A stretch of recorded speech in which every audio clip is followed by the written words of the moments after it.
Viewers, நாம் இன்னைக்கு இந்த பதிவில் பார்க்க போகிற புத்தகத்தோட பெயர் ரயில் நிலையங்களின் தோழமை.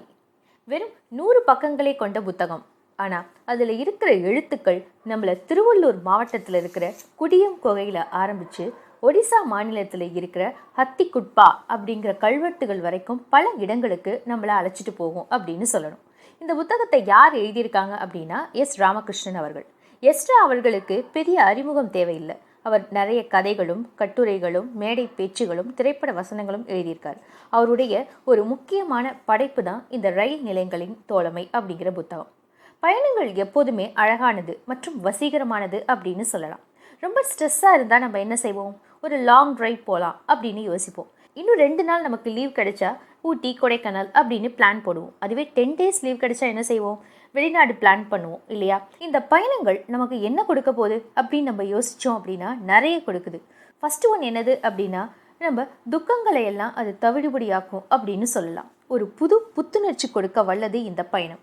2வது, புதிய மனிதர்களையும் புதிய பழக்க வழக்கங்கள் புதிய உணவுகள்னு இந்த பயணங்கள் நமக்கு பல விஷயங்களை அறிமுகப்படுத்தும்.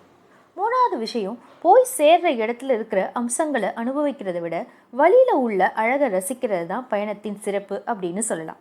ரொம்ப முக்கியமான 4வது விஷயம் என்னது அப்படின்னா, எந்த ஊரோ நாடோ எங்கே போனாலும் அந்த மக்களுடைய கலை ஓவியங்களை கட்டாயம் பார்த்து அவங்களுடைய வரலாற்றை நம்ம போற்றணும் அப்படிங்கிறது இந்த பயணத்தோட இன்னொரு சிறப்பு. அப்படி பல ஊர்களில் உள்ள முக்கிய விஷயங்களை எழுத்தாளர் நம்மளோட இந்த புத்தகத்தில் பகிர்ந்திருக்காரு அப்படின்னு தான் சொல்லணும். அதிக பயணம் மேற்கொள்ள உங்களுக்கு வாய்ப்பு கிடைக்கல அப்படின்னா கூட இந்த புத்தகம் நம்மளை பல புதிய இடத்துக்கு அழைச்சிட்டு போகும் அப்படின்னு தான் சொல்லணும்.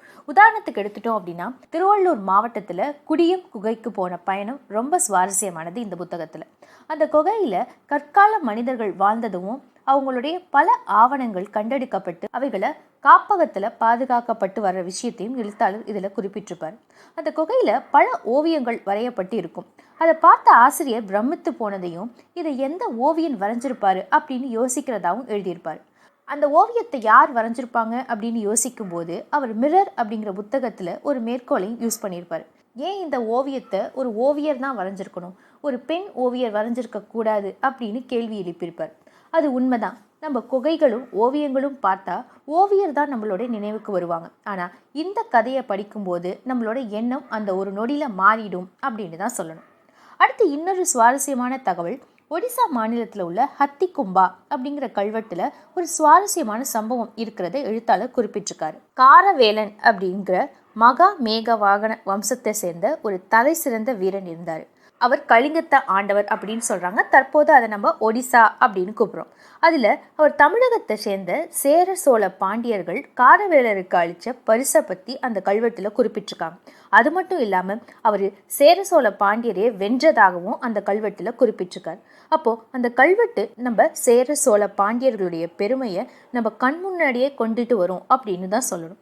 இப்படி பெருமை மிக்கவர்களை கொண்டவங்க தான் நாம அப்படிங்கிறத நம்ம மாத்தட்டி கொள்ற தருணம் அது அப்படின்னு சொல்லலாம்.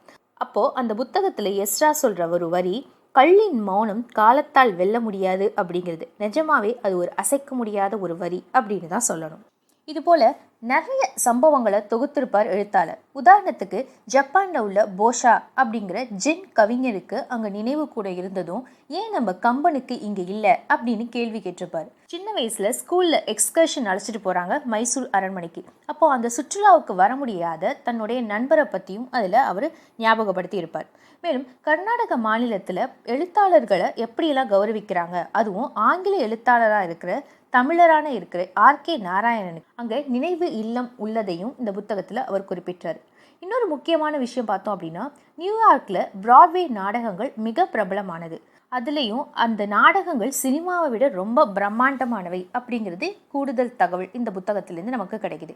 நம்ம ஊரில் நாடகம் அப்படிங்கிற ஒரு விஷயம் கிட்டத்தட்ட வழக்கழிஞ்சு போயிடுச்சு அப்படின்னு தான் சொல்லணும். ஆனால் இந்த பிராட்வே நாடகம் நியூயார்க்கில் பார்க்குறோம் அப்படின்னா நிமிஷத்துக்கு நிமிஷம் அந்த திரைகள் மாறும்.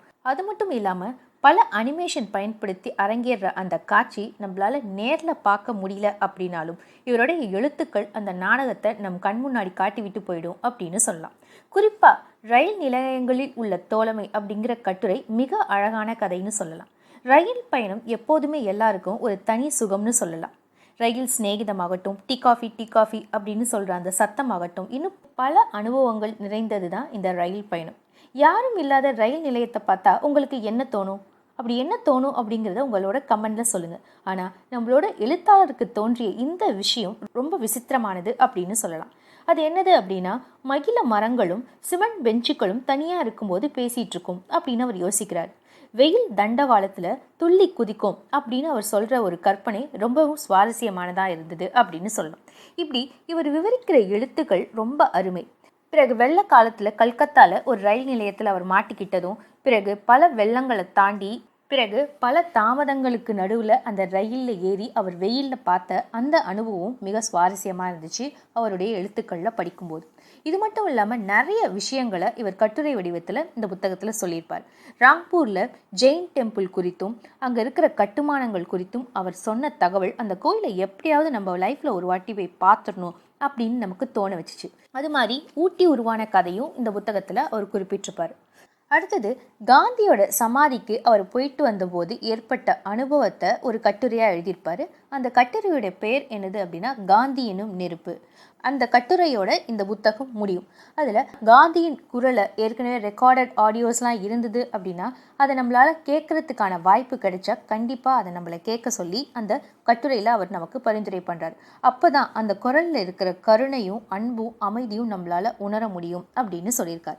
ஸோ இந்த மாதிரி இந்த புத்தகத்தில் பல புத்தகங்கள் அவர் பரிந்துரை பண்ணுறாரு. அது மட்டும் இல்லாத பல படங்களையும் நம்ம படிக்க சொல்லி இந்த புத்தகத்தில் அவர் பரிந்துரை பண்ணியிருக்கார். மொத்தமாக 18 கட்டுரைகள் அடங்கிய ஒரு தொகுப்பு தான் இந்த ரயில் நிலையங்களின் தோழமை அப்படிங்கிற இந்த புத்தகம். எல்லா பயணங்களுமே ஒரு பாடம் தான். எழுத்தாளர் அனுபவத்தின் வெளிப்பாடான இந்த கட்டுரை வாழ்வை எப்படி ரசனையோடு வாழணும் அப்படிங்கிறத நமக்கு கற்றுக் கொடுக்குற ஒரு புத்தகம். ஸோ எஸ்ராவுடைய எழுத்துக்கள் எல்லாமே ரொம்ப வித்தியாசமாக இருக்கும். அதில் இந்த புத்தகம் மிகவும் வித்தியாசமான ஒன்று அப்படின்னு சொல்லலாம். ஸோ டைம் கிடைக்கும்போது இந்த புத்தகத்தை எல்லாரும் வாங்கி படிங்க அப்படின்னு நான் சொல்லுவேன். This is books of soul channel. இந்த சேனலில் புக் பற்றின ரிவ்யூஸ் அண்ட் சம்மரிஸ் போட்டுட்ருக்கேன். சேனலை உங்கள் ஃப்ரெண்ட்ஸ் அண்ட் ஃபேமிலிக்கு ஷேர் பண்ணுங்கள். தேங்க்யூ.